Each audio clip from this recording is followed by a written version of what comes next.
Hello everyone, আসসালামু আলাইকুম। কেমন আছেন আপনারা সবাই? আশা করি সকল আপুরা ভাইয়ারা আল্লাহর রহমতে সবাই ভালো আছে, সুস্থ আছে। আলহামদুলিল্লাহ, আল্লাহর রহমতে আমরাও ভালো আছি। চলে আসলাম আজও একটি নতুন ব্লগ ভিডিও নিয়ে। এই তো দেখো, এখানে আমি ধুন্দুল গাছ লাগিয়েছিলাম আমার শাশুড়ি মা। আর এই পাতাগুলো মাছে থেকে যদি একটু গন্ধ করে, ওই মাছ দিয়ে রান্না করলে খুবই খেতে ভালো লাগে। ভিডিওটি আমি শুরু করেছি বিকালের থেকেই। তো দেখো, আমার ছাদে কিন্তু খুব বেশি একটা গাছ নেই, অল্প কয়েকটি গাছ আছে। এই যেখানে কয়টা পুঁইশাক লাগিয়েছিল,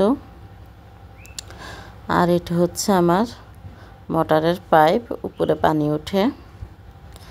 এই তো এখানে অ্যালোভেরা গাছ, আর আমি একটি মেহেদি গাছ কিনে নিয়ে আসছিলাম।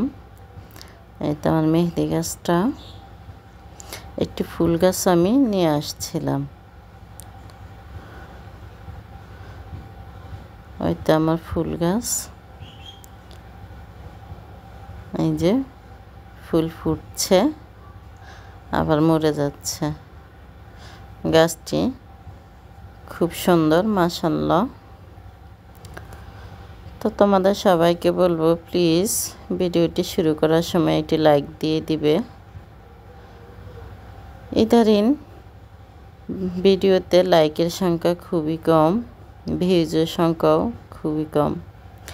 আমি কিন্তু তোমাদের সবার ভিডিও দেখি, সময় মতন আমি ভিডিওগুলো দেখে দিতে পারি না। আমার এখানে কারেন্টে অনেক সমস্যা দেয়।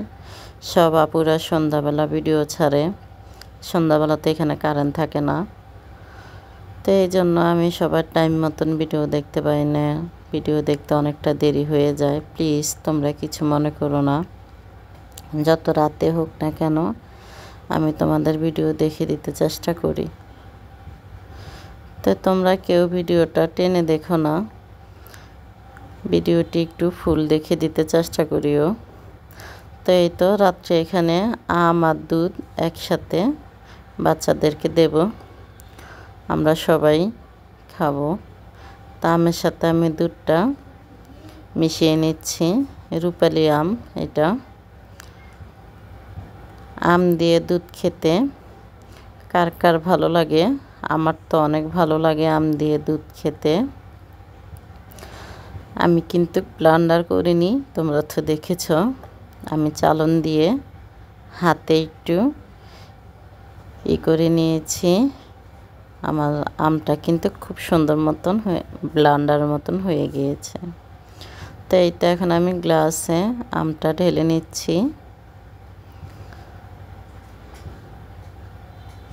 বাচ্চাদেরকে দিয়ে দেব, আমরা নিজেরাও খাবো।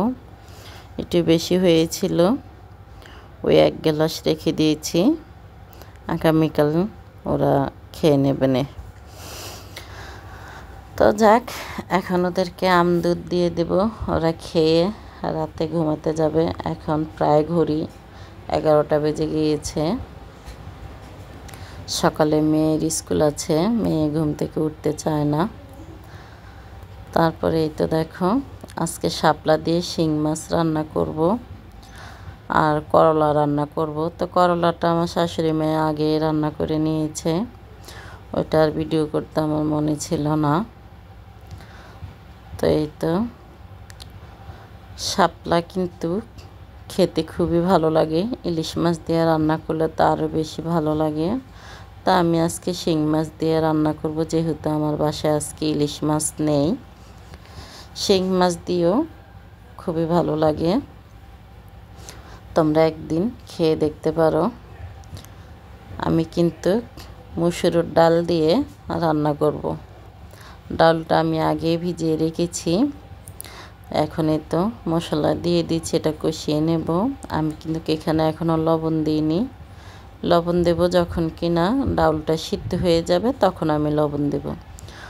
অনেক আপুরা আছে আগে থেকে ডাউলটা সিদ্ধ করে নেয়, আমি কখনোই আগে থেকে ডাউলটা সিদ্ধ করি না, আমি একসাথে দিয়ে দিই। তোমরা কিন্তু কিভাবে ডাউল দিয়ে শাপলা রান্না করে খেতে পারো, খুবই ভালো লাগবে। আমাদের দেশের বাড়িতে নারকেল দিয়ে আবার রান্না করে, আমি আবার নারকেল খেতে পারি না, নারকেল খেলে আমার ঠান্ডা লেগে যায়, সেজন্য আজকে আমি আর এখানে নারকেল দেব না। এভাবে শাপলা রান্না করলে মাশাল্লাহ খুবই ভালো লাগে। এই দেখো আমার ডাউলটা কিন্তু সিদ্ধ হয়ে গিয়েছে।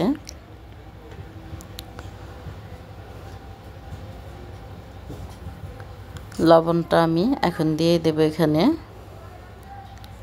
লবণ দিয়ে আবার একটু লবণের সাথে এটা মিশিয়ে নেব ডাউলটা।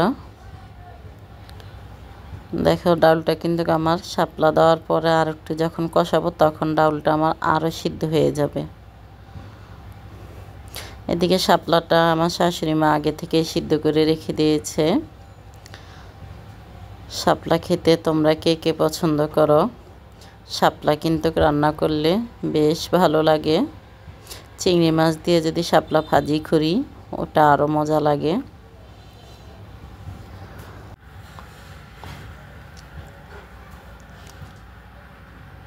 এই তো এখন ডাউলের সাথে শাপলাটা ভালো করে আমি মিশিয়ে নেব।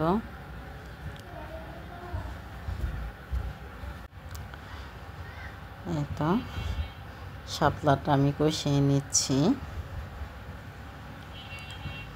তরকারিটা কিন্তু খেতে মাশাল্লাহ বেশ মজা হয়েছিল। আপনারা যদি এভাবে রান্না করেন আমি আশা করব আপনারা অনেক মজা করে ভাত খেয়ে নিতে পারবেন। তা আমি এখন এখানে একটু পরিমাণ মতন পানি দিয়ে দেব, ঢাকনা দিয়ে এখন ঢেকে দেব।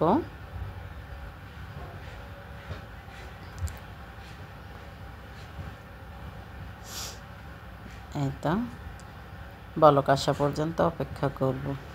বলক চলে আসছে, এখানে এখন আমি মাছটা দিয়ে দেব। আর একটু আমি রাখবো চুলার উপরে, তারপরে এটা আমি নামিয়ে নেব।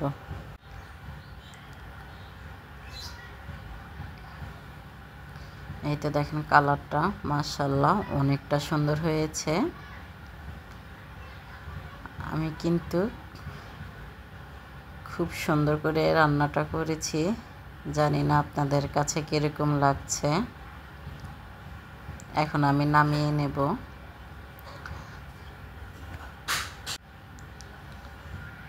এই তো দেখেন খুব সুন্দর একটি কালার আসছে।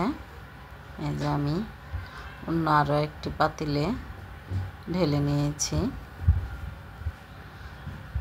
তো যাক, প্লিজ আপনারা আমার ভিডিওটি কেউ স্কিপ করে দেখবেন না, আর সবাই মনে করে একটি লাইক দিয়ে দিবেন। আজকে এই পর্যন্তই। আল্লাহ হাফেজ, আসসালামু আলাইকুম।